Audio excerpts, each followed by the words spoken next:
घर घर उजाला बात हरे घर से, घर घर उजाला बात हरे घर से,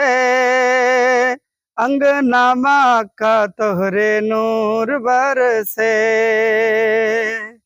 अंगनामा का तोहरे नूर बरसे।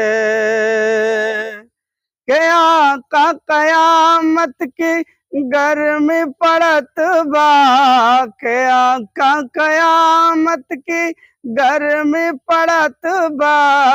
अरे धूप से सारा बदनवा जलत बा, अरे धूप से सारा बदनवा जलत बा, और चादर हटाइए ना मोरे सर से, अंगनामा का तोहरे नूर बरसे, अंगनामा का तोहरे नूर बरसे।